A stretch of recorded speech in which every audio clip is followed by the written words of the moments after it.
Dobrodošli u HR Turizam Fokus. Jedna tema, jedan stav, kontekst i glasno razmišljanje. Bez buke i šumova. HR Turizam Fokus. Dobar dan i dobrodošli na još jedan HR Turizam Fokus. Danas ćemo pričati o nautičkom turizmu.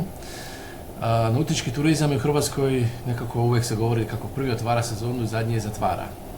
On je možda i nekako najjasniji pokazatelj koliko je naša destinacija spremna funkcionirati izvan špice sezone, to je izvan ljeta. S druge strane, Hrvatska je jedna od vodećih čarter destinacija u Europi, ako ne i u svijetu. No, unutar toj poziciji u zadnje 2-3 godine nekako se otvaraju pitanja oko kvalitete usluge, operativne izvedbe, konkurentnosti, da li je čarter flota prevelika i da li je došlo u fazu sazrijevanja. O tim temama ću pričati sa Selmom Čubarom, direktoricom platforme Charter HR i organizatoricom prvog Adriatic Nautic Business Foruma. Dobar dan i dobrodošla na HR Turizam, Selma. Dobar dan Goran i hvala ti što si me pozvao u svoj podcast. Dapače. Na HR Turizam Fokus pričamo o jednoj temi, u ovom slučaju pričamo o nautičkom turizmu. U uvodu sam spomenuo kratko nekako moje viđenje nautičkog turizma, iako moram priznati da sam tu najslabiji, ali evo zato imamo tebe da nam objasniš kakva je situacija u nautici. Bili smo da je u zadnje 2-3 godine pritisak na turizam u kontekstu cijena, vrijednosti za novac i ono što znam da je u stvari veliki problem to širenje flote. Kakvo je tvoje stanje u nautici, gdje se nalazimo i koji bi nekakvi koraci bili kratkoročni da preživimo ovu sezonu, a onda ćemo kasnije pričati o nekim dubljim strateškim alatima, to jest stvarima koje bi morali napraviti da bi nautika bila i dalje konkurentna. Da, evo, točno si rekao, Hrvatska je vodeća u svijetu, barem po ovom bareboat segmentu, znači kad pričamo o nautici, svakako onda treba razlikovati različite nekakve segmente unutar nautike, pa ovaj bareboat charter, znači plovila koja se iznajmljuju bez posade,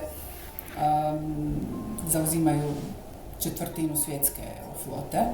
Na Mediteranu smo definitivno broj 1. Sad, da li nam je to za pohvalit se ili za zapitat se, ili nam to baš najbolja stvar s kojom bi se hvalili, to ćemo ostaviti za neku drugu temu. Ali da, definitivno na Mediteranu smo po brojnosti flote, pa ja bih rekla i po uslužnosti, uslužnom dijelu ovog dijela infrastrukture, definitivno smo tu na samome vrhu. Nekakva konkurencija naša se naravno nameće Grčka, koja također ima prekrasnu obalu, prekrasno razvedenu obalu, međutim ne možemo se možda tu, odnosno oni se ne mogu možda mjeriti s nama sa nekakvom infrastrukturnim dijelom, evo, u tom segmentu bih rekla. Ono što je zaista za nautiku zadnjih par godina jako važno za reći, istaknuti je taj porast flote, velika ponuda, a zapravo bazen u kojem imamo potražnju nije baš toliko velika.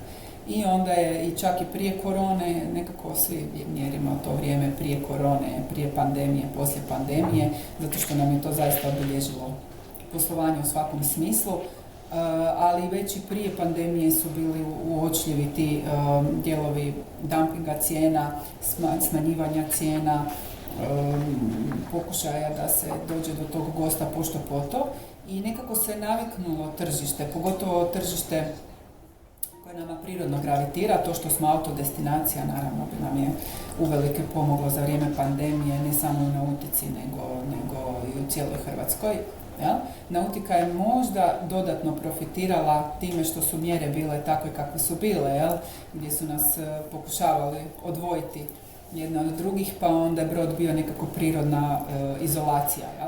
I to je ljudima jako otvorilo pogled na nautiku i možda je to uzrokovalo da i nakon pandemije imamo sve više gostiju koji su nenautičari, ljudi koji nisu vješti u plovidbi, ali vole provoditi svoj odmor i svoje slobodno vrijeme na moru i na ovakav način. Ja?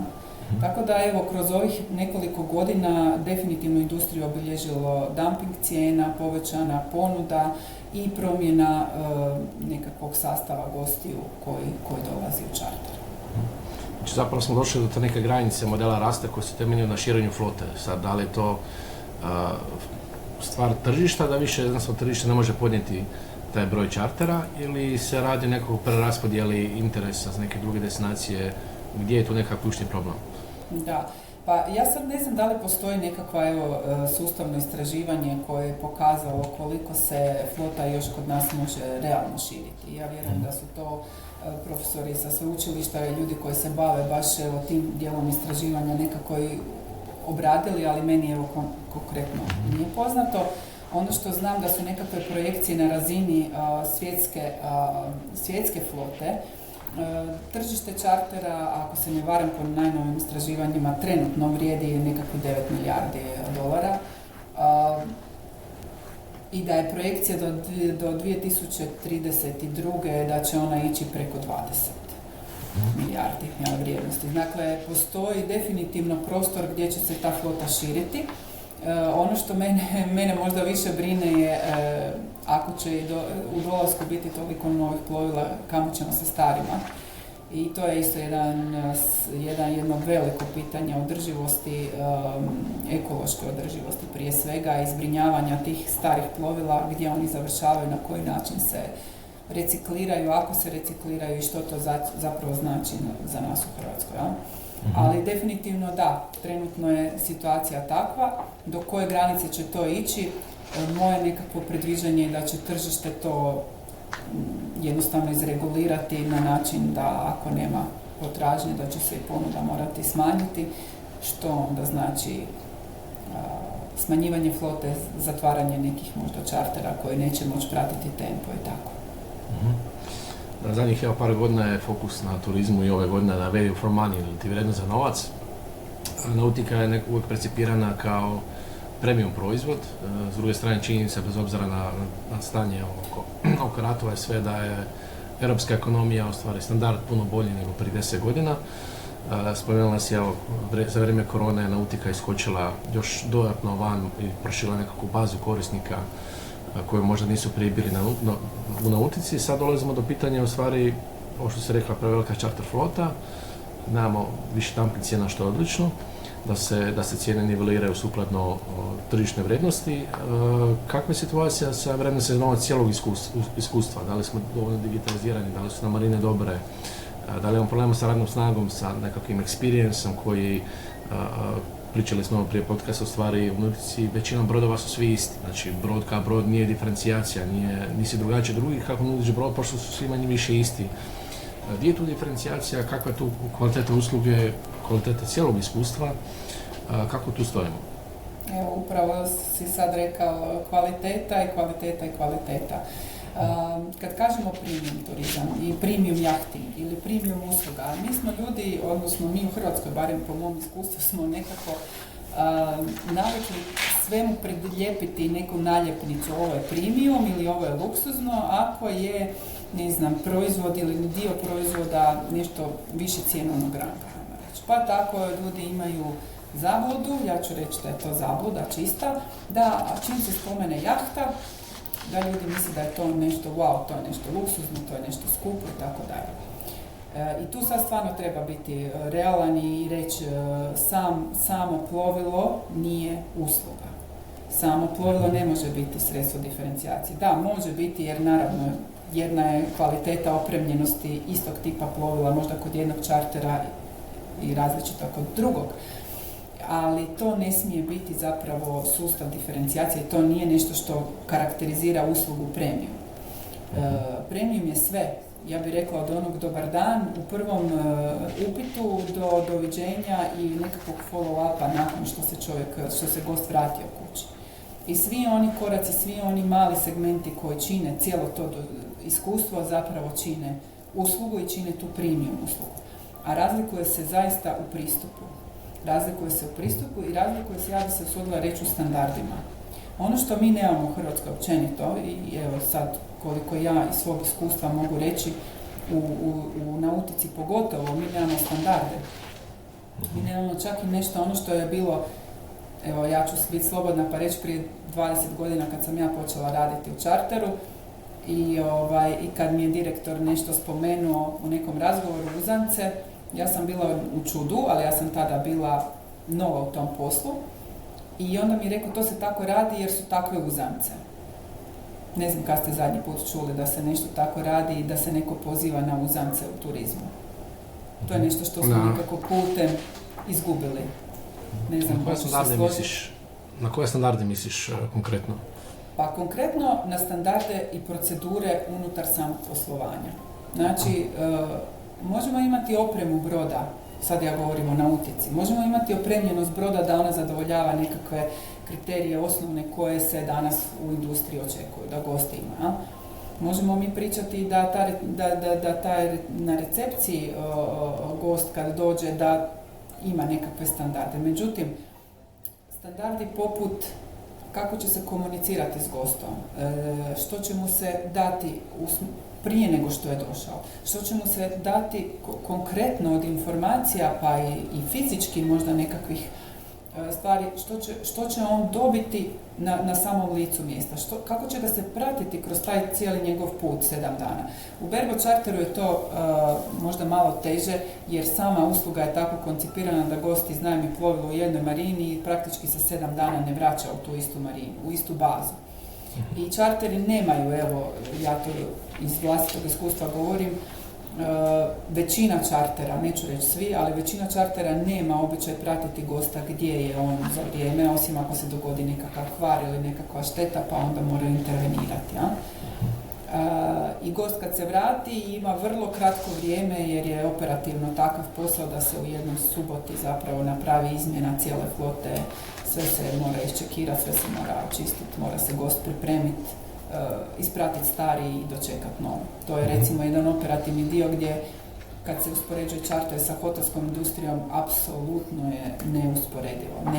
Ne može, brod nikad neće biti hotelska soba. I ja sam se prije uvijek ljutila kad bi ljudi uspoređivali, a mi hoteli ovako, mi bi trebali onako, jer sam govorila, to je nemoguće.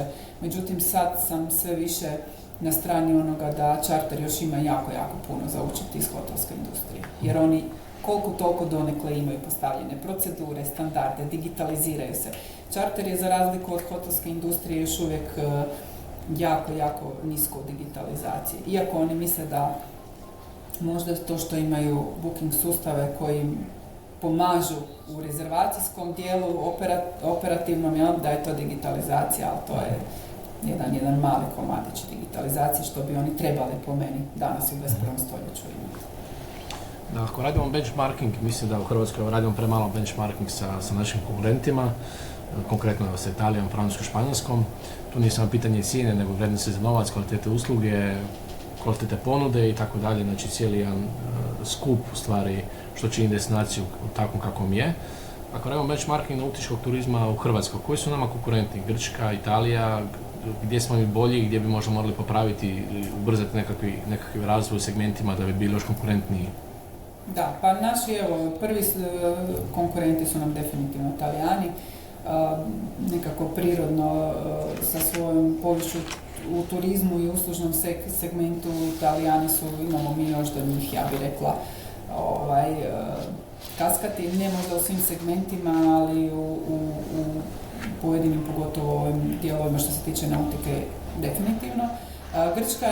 Grčka je sljedeća destinacija koja nam je najjači konkurent, ja bih rekla, i po sličnosti u ponudi i po nekakvoj, kako bih rekla, toj mediteranskoj kulturi koju ljudi vole, i nekako je možda Grčka malo bolje pozicionirana u svjetskim razmjerima, poznatija nego Hrvatska. Jel?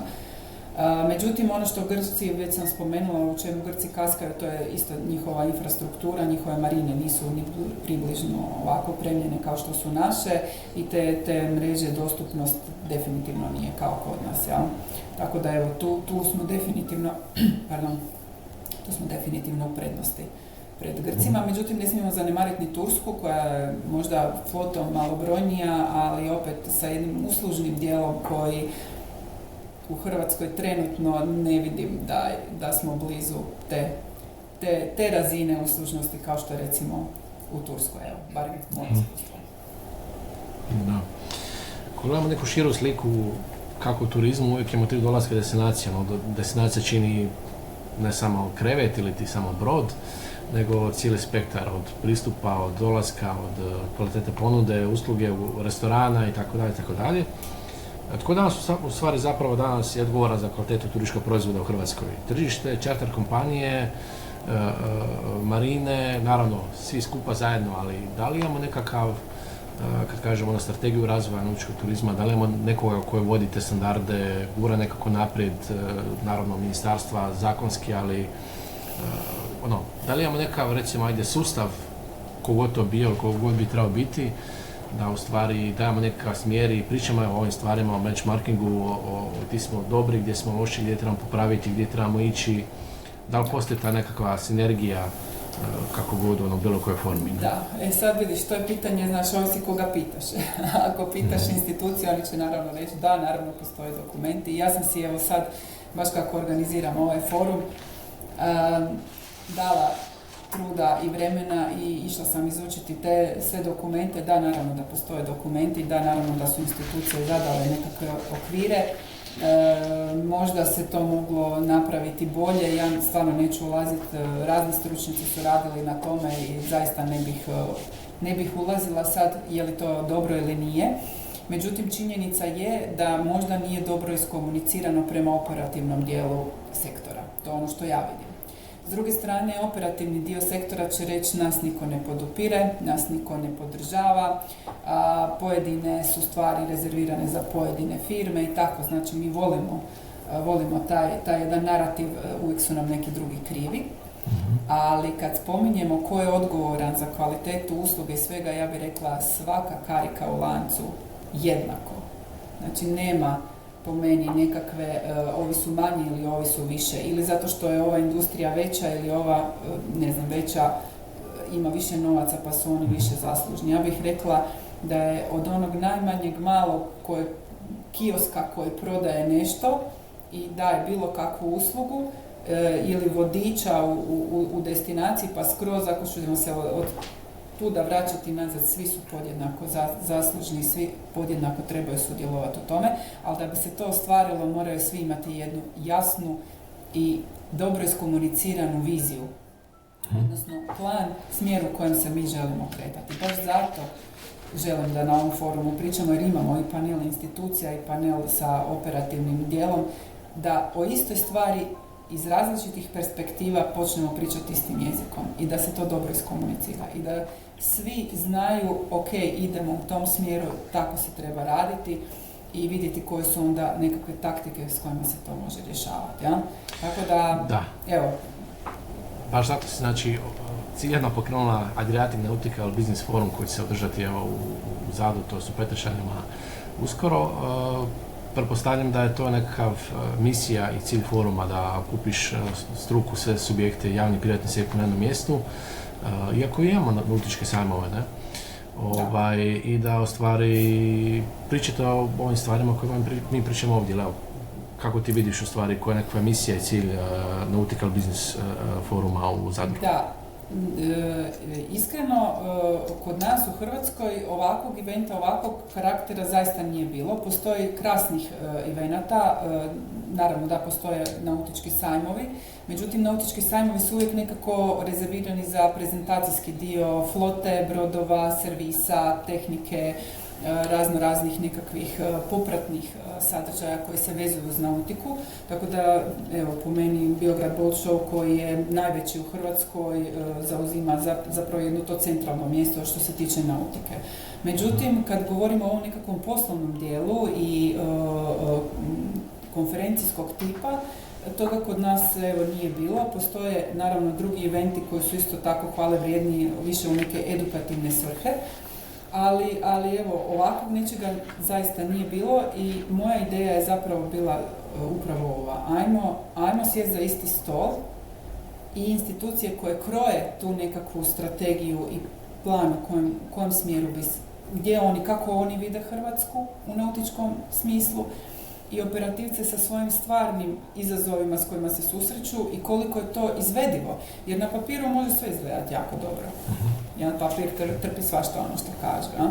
Iako, kažem, ovi postojeći planovi koji jesu tu i institucije koje su zadužene ne znam, čarter tvrtke i operateri će uvijek nekako se osloniti na turističku zajednicu kao mjesto koje bi trebalo vršiti promociju, ali radi marketinški zapravo posao za čarter i nautiku i za sve turističke subjekte u Hrvatskoj na koncu.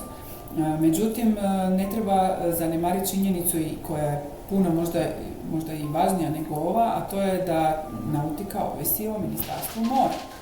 I da tu imamo puno zakona koji se odnose na samo operativno funkcioniranje čartera i da zbog toga čarter nije samo evo ti lijepi brod, evo ti lijepo vrijeme, pa ti sad plovi. Jer ima tu puno operativnih izazova s kojima se čarter susreće danas. Da. Dobro, super. Nadam se da će struka podržati tebe, to podržati sami sebe, to je cilj u stvari da zajedno pa upravo to, da podržati sami sebe. Da, razmijenite ideje, razmijenite iskustva, da imamo taj spoj javnog i privatnog, da otvoreno pričate o svim izazovima, problemima, kako u stvari unaprijediti cijeli nautički sektor, jer turizam je kao i svaka industrija, pogotovo turizam koji je puno kompleksniji, izuzetno je ključno upravljati razvojem, a ne možemo upravljati ako zajedno svi ne komuniciramo i ne otvoreno pričamo o svim tim izazovima, raditi benchmarking drugih destinacija i naći svoje mjesto po sunce, kako se kaže, da budemo i dalje konkurentni, kako u turizmu, tako i u nautici. I evo možda za kraj neka rezime, rekli smo da imamo veliki rast flote, da pritisak cijena smo imali prije zbog rušenja cijena, sada zbog općenito vrijednosti za novac, percepcija pada kvalitete, to je problem sa tom nekom širom uslugom i ljudskim resursima, to s ljudima, no ipak nije baš tako negativno i crno kako se kaže. Kako ti vidiš u stvari hrvatski čarter da bi mogao izgledati za 5 godina, koje su nekakve recimo 3 stvari koje bi mogli mi kao država, kao sektor, nebitno ko napraviti, da stvari ubrzamo ili smanjimo nekakve izazove, probleme koje vam stvaramo na terenu da bi u stvari nautički sektor mogu još bolje rasti. Pa evo, izvrsno zapravo pitanje. Prije nego što ti odgovorim, svakako želim reći da postoje sjajni primjeri trenutno koji rade fantastičan posao u nautici i to ćemo pokazati na ovom forumu, ljudi koji su konkretno došli do konkretnih rezultata, da nam sami kažu kako zapravo to bi trebalo izgledati u praksi, da imamo tu sliku. A sada se vratim na tvoje pitanje. Prije svega mislim da nam je potrebno realna slika gdje mi sami sebe vidimo. Znači na razini cijele destinacije, na razini cijele države. Znači gdje taj turizam ide, naš nautički, gdje mi želimo biti.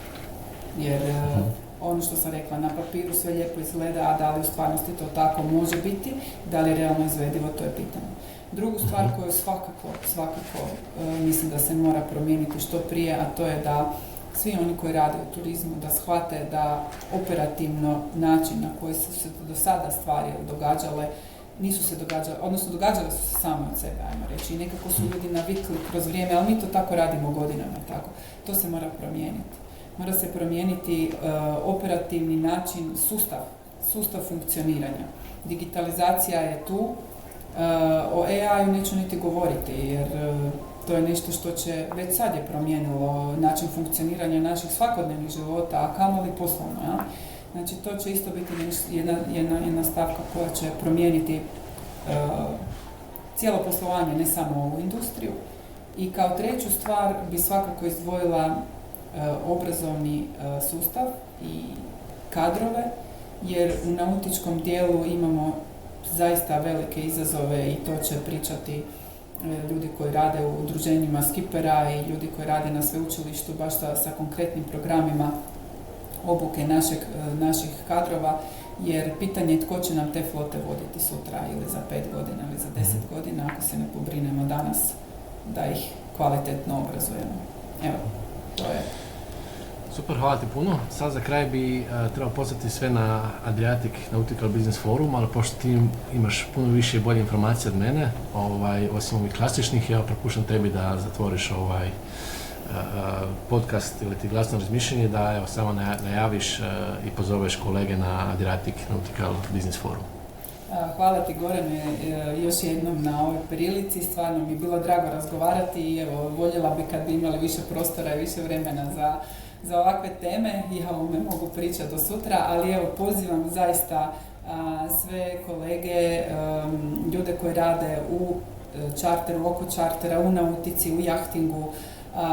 Tu su i razni od marina, servisi, definitivno svi oni nekakvi supplieri koji podržavaju cjelokupnu industriju, kao što smo rekli, svaka karika u lancu je jednako važna. Pozivam ih 16.4. Da nam se pridruže u Congress and Event centru u hotela Pinija u Petričanima pokraj Zadra.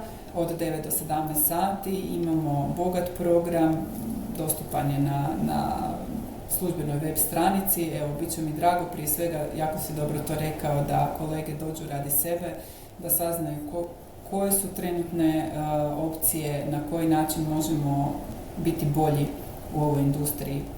Pa evo, da nam nekako ta budućnost bude svjetlija nego što se možda ovog trenutka čini. Hvala ti puno. Vidimo se u Petrčanima na Adriatic Nautical Business Forumu i do slušanja drugi put. Vidimo se. Hvala i lijepi pozdrav.